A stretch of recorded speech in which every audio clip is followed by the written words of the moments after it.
Hello, my name is Joseph Quigley, and this is my Lorcana 1K winning deck profile for Red-Yellow Mufasa. I played in the 1K over at Curtis, Ontario Critical Hit Gaming Lounge. It was a fantastic event. Only 25 players, unfortunately, but every player in that room was really good. There were no easy matchups. It was a tough run throughout. But this deck has performed really well for me. The past week I've picked it up. I think it's one of the best decks in the format right now, and it's so fun to play. I've had a blast playing this deck and really happy with how it did. I'll save shoutouts for the end, but one big shout out first to Critical Hit Gaming Lounge. They put on a fantastic event. Really appreciate them putting this on, and all the best to them. And with that, here's a profile.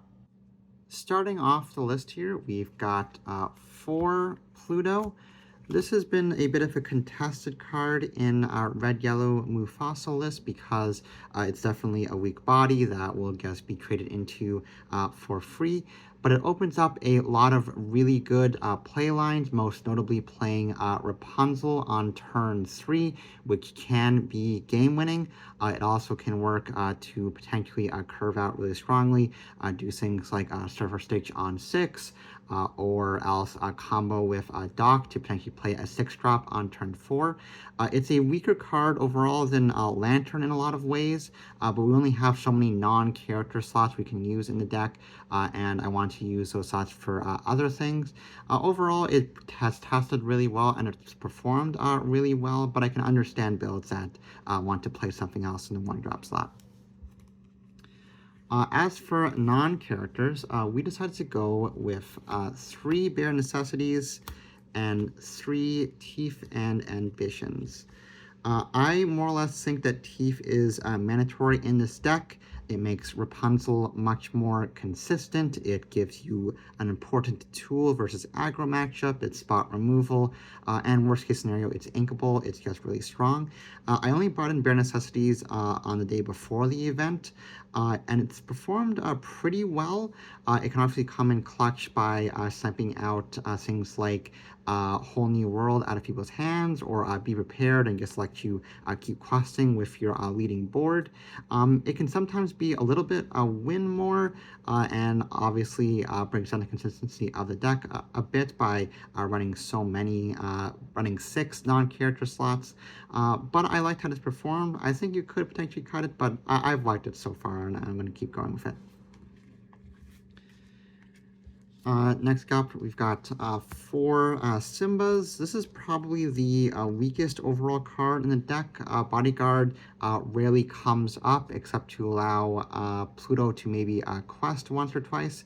And it doesn't really trade that efficiently into boards these days, but it is pretty much the best set of 2-drop we can run that can work with Teeth and Ambitions.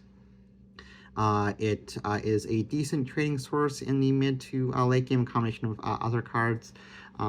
It could be potentially swapped out with something else, but overall I like the stat package the best of the options out there.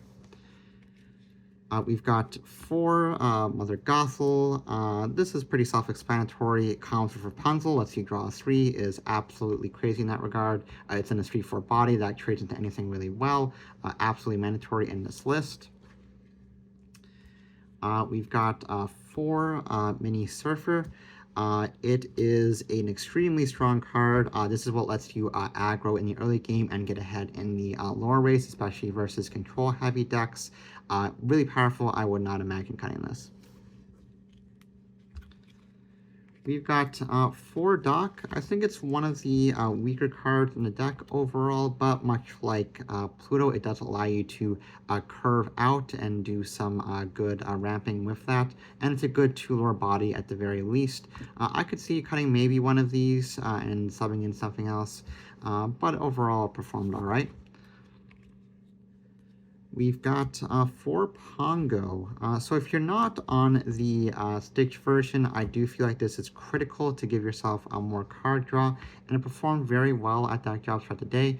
I never played this sooner than turn 4 or 5 when I could guarantee get a card draw by tapping 2 for its ability, and it forces your opponent to remove it, otherwise you would get so much value out of it in the long haul. I performed very well today.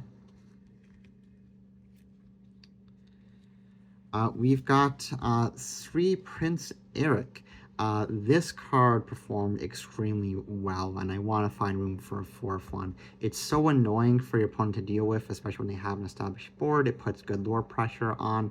The only issue is it's uninkable, and there's only so many slots for that to go around. But it's extremely strong. It comes really well with Tifa ambitions as well, since it lets you get a guaranteed removal. It's just extremely powerful. We've got 4 Rapunzel, not too much to say. The best card in the deck by a good margin. Your critical draw engine, still ridiculously powerful as it was in set 1. This deck would not exist without Rapunzel. We've got 4 Mufasa, the heart and soul of the deck. Really fun card to play. Protects you from Be Prepared to an extent. And I didn't whiff on this too much today, although it did happen a couple of times. I guess an extremely powerful card.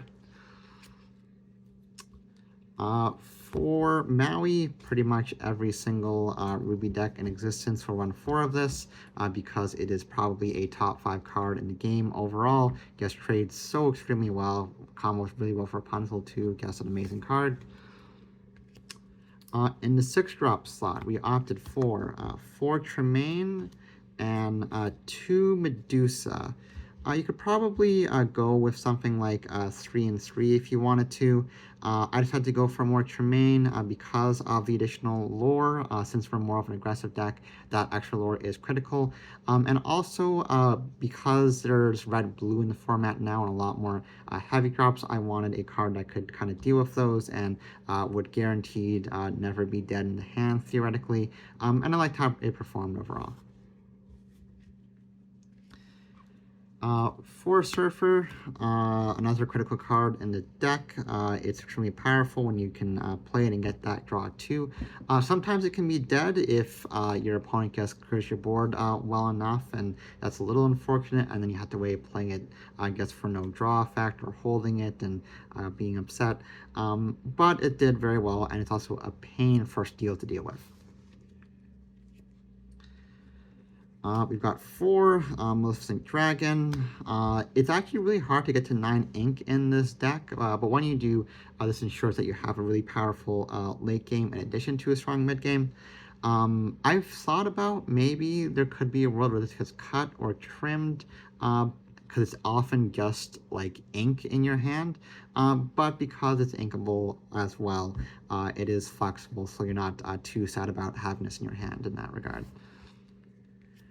And finally, my favorite card in the deck, 2 Chernabog. Quite a few lists in the past weekend were on Hydra in the 6th slot, and I just think Chernabog is better. In a worst case scenario where you see this card early on, it's probably only going to be playable around turn 6, the same as Hydra. In that case, Hydra is slightly better, but Chernabog is no slouch. Even as a 6-cost card, it's going to be really tough for Steel to deal with. It doesn't die to Medusa, and you can set it up so it doesn't die to Tremaine either, and it's always going to trade probably 2 for 1 unless they have very specific removal, and a lot of those cards are run at lower quantities or not at all. I'm thinking Let It Go or Dragonfire are not being run as frequently. But that's only the kind of worst case scenario. The best case scenario is you drop this as a 4-cost, a 3-cost, a 2-cost, maybe even for free, which I did at one point in the tournament. And at that point, it's just such a massive tempo swing. You can potentially use this to set up your Surfer Stitch more easily. You can use it after a Be Prepared to quickly redevelop the board. It's just so strong once you get it to lower costs in the mid to late game. And that kind of high roll potential made me want to play this. It tested extremely well to the point that I decided to play a second copy as the 61st card and the 15th uninkable in the deck. And I was really happy with this. I think 1 is absolutely mandatory to play in this kind of list. 2 is an option that I really like. 3 probably ends up being too much, and you risk drawing multiples too much at that point, but I think 2 is a nice sweet spot. And that was the list. So that was the list. I would only make minor tweaks to it if anything. It runs very well, and I'll continue to experiment with it. I'm sure it's just so much fun to play. The event ran for 5 rounds. I won against Purple Steel, Blue Steel, and then Red Purple, going 3-0. Then I had an intentional draw in a mirror match actually, before facing off against Red Blue in the last round, which I actually lost playing it out, but I did make it a top cut, where I went through Blue Steel, Amber Steel, and then that same Red Blue player to win the 1K. Shoutouts to Adrian, Vince, and Elias for supporting me on the day of and getting me to and from the event. Great guys.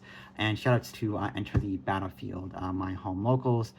Really great place to play, really fantastic community there that has helped me enjoy the game and helped me develop as a player as it goes. And that's all. Signing out.